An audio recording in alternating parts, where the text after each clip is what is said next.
अगर आपकी उम्र अभी 30, 31, 32 के आसपास है, यानी अर्ली 30s में है, तो आज से एक काम शुरू कर दीजिए।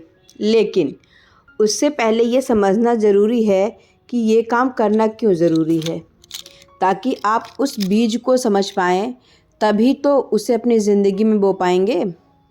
जब भी हमारी शादी होती है या हम किसी की शादी के बारे में सुनते हैं, तो अक्सर एक बात सुनने को मिलती है, मेरी सास अच्छी नहीं है, या फिर ये लाइन की औरत ही औरत की दुश्मन होती है। कभी आपने सोचा है कि ऐसा क्यों होता है?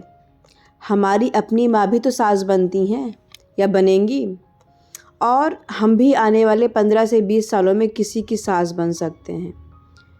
तो क्या सास शब्द अपने आप में बुरा है? नहीं, वो भी तो एक इंसान है। फिर ये कड़वाहट कहाँ से शुरू होती है? सच कड़वा है। जो गलती हमारे सास ने की, वही गलती हम भी कर रहे हैं, और अगर आज नहीं संभले तो आगे चलकर भी हम भी शायद अच्छी सास नहीं बन पाएंगे।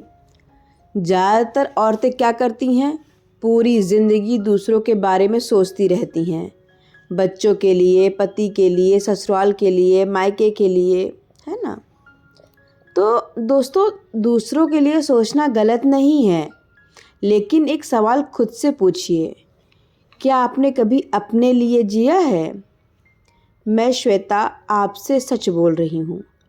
एक समय ऐसा था जब मैं भी हर बात दिल पर ले लेती थी।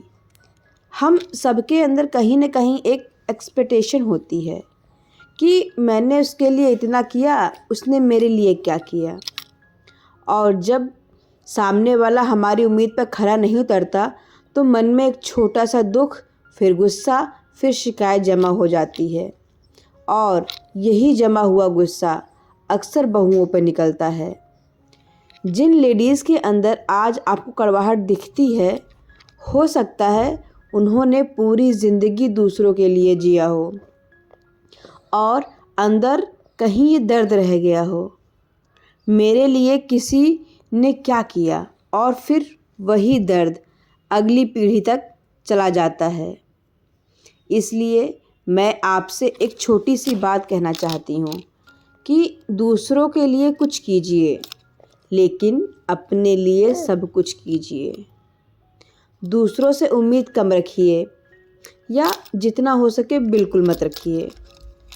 मैं आपको अपना एक छोटा सा एग्जाम्पल देती हूँ कि पहले अगर मैं किसी के लिए कुछ करती थी तो सामने से वैसा रिस्पॉन्स नहीं मिलता था, और मैं कई दिन तक सोचती रहती थी कि मेरे लिए किसी ने क्या किया।